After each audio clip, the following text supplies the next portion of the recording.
There have been few parts of my life that I remember in specific, lifelike detail. I'm not sure if this to be a blessing or a curse, as there have been moments in my life I wish to forget completely. The most significant of which was the play. I'm being quite vague when I say the play, as I've seen plenty of stage shows in my lifetime. Presentations in the form of movies usually bored me, but there was something about the stage that just made a show different. Live actors, so long as they were good, made the experience much more real to me, and ever since I saw my first stage play as a young boy, I was hooked. I moved to the city and saw shows whenever I could.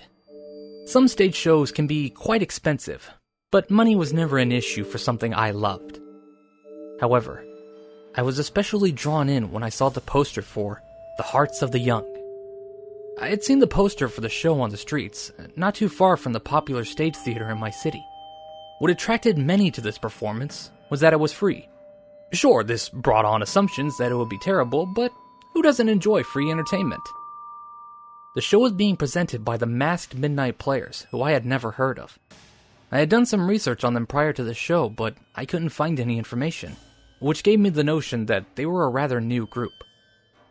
Something I should mention before I go on is that the posters for the show became quite numerous. As the night of the show grew closer, it seemed as if I couldn't stroll down a single block without seeing an ad stating, "The Hearts of the Young, free show this Saturday!" I know that a group should have the right to make themselves known, but it got a bit ridiculous in my eyes. They placed ads on cars, put flyers in every mailbox possible, and even put posters up on visible but private property. This started to become a nuisance to some, until the day of the show finally came. The posters clearly had an effect, because word of the show had clearly got out. Despite the fact that the show started at a late time of 10:30 p.m., the theater was still rather crowded. Not as packed as I've seen in other shows, but certainly more so than the average night. Since the show was free, it had no problem attracting its crowd. Even still, I wasn't at the highest of expectations for the production quality. The time was 10:30, and the lights dimmed throughout the theater. Normally, a show would have a form of introduction at this point, but the show skipped it, as the curtains immediately opened to a lit stage. The set for this scene was just a woman character sitting on a chair in center stage. The woman wore a bright yellow dress, white gloves, and black high heels. This would all appear to be normal, aside from what she was wearing on her face. A pink mask that presented the face of a woman with a repulsing amount of makeup. The mask didn't look professionally made, as in its makeup details were poorly smeared across, like it had been done in 5 minutes. The actress just sat in the chair on stage for 10 seconds, staring at the audience, and then began to softly sob. Throughout the scene, the woman would appear to quickly glance to the left off stage, looking at something or someone. It didn't look like it was intended for the show, though, as she would turn back quickly as if she had done something wrong. This all happened for about 30 seconds, with the sobbing growing louder at random intervals.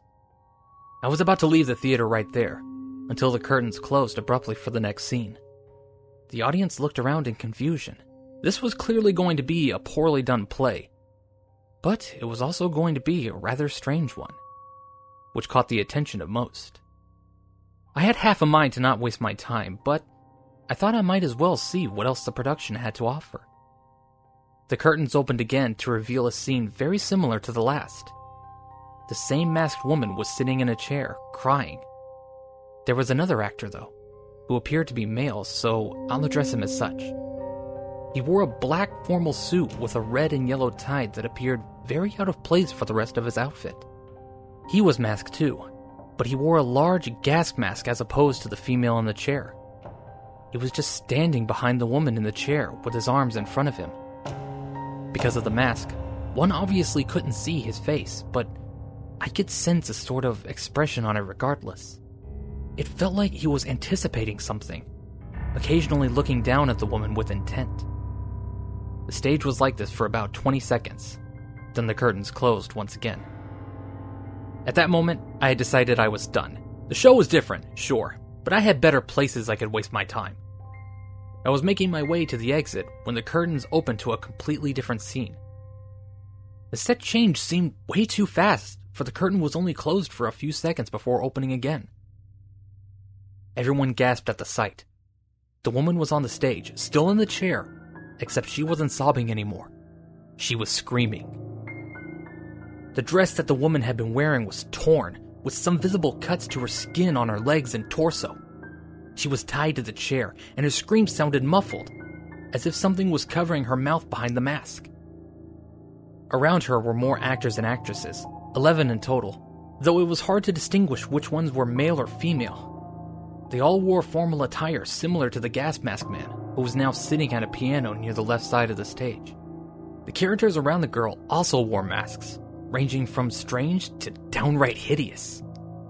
The best way to describe them would be greatly disfigured faces, not torn apart, but arranged in completely inconceivable ways. Some had noses placed on the forehead with large bloodshot eyes placed where a mouth should be. Others didn't have certain facial features at all, with just mouths or eyes scattered about. Their heads were all turned to the girl in the chair, in a manner of eager anticipation if I had to guess. The gas mask actor looked at each one of the men and women surrounding the girl, and then looked into the audience. Then, he began to play the piano. He played an overly upbeat and obnoxious jingle tune. I haven't heard it before in my life, but it sounded very similar to a sort of annoying Christmas melody one would hear on the radio constantly. I only heard the specifics for the song for a moment, as the curtains closed a few seconds after. As the curtains were shut, the music still played, but it was drowned out by a series of stomps and sounds of struggle. It was a barrage of noises that all happened in a short time, so sorry if I'm not being very specific, but the woman's screams were more louder than any time before. There were sounds of the chair breaking to pieces, then the ambience of a crowd pushing and shoving each other. The audience began to gasp and scream to themselves as there were very faint sounds of ripping, gnawing, and an occasional aggressive growl from somebody behind the curtain. The woman's screams stopped after only a minute, perhaps less. Everyone in the theater was completely silent. Nobody knew what to think, of what the point of the production was, or if it was even an actual production at all. I was only hoping that it was some sort of organized joke, or a startlingly good show designed to make some sort of sadistic point. The piano tune still played before the next scene opened up, or what was left of it. The curtain opened to an empty stage, with the gas mask actor still at the piano. There were bloodied pieces of the chair on the center of the stage, with more red smears all around it. Aside from what appeared to be blood, there was no trace of the woman who was sitting there before. The gas mask man finished playing, and then walked towards the center stage. He then looked at the stunned audience, bowed formally, and exited to the right of the stage. The curtains closed, and everybody was left silent. I suppose everyone was just as hopeful as I was to see some sort of conclusion to this so-called show, but there was none. Once the gas mask man left, that was it. The theater was filled with panicked whispers and calls to family and police. The police arrived quickly, did a quick investigation, and evacuated the theater. The theater was closed for more than a month after that incident. I had no intention of seeing another show for a while anyway. Following the nights of the show, I of course had nightmares, as I imagined the entire audience did. I still clung to the speculations that the show was still some sort of setup, made to scare its audience in the most realistic way possible. I almost fully believed this, until the authorities finally released a report on the incident. The crying and screaming woman, the one in the chair, was no actor. She was a woman who had gone missing shortly before the show. She had only been missing for a few hours, so there had been no reports of her missing. Nobody was able to identify her because of the mask she was wearing on stage, and her muffled voice was assumed to be because of a sort of mouth gag. The blood left on stage was confirmed to be her own. The actors involved with the production have not been identified. When the police searched backstage after the show, no trace of the suspect was found, aside from a single note placed on the exit. The hearts of the young always taste best.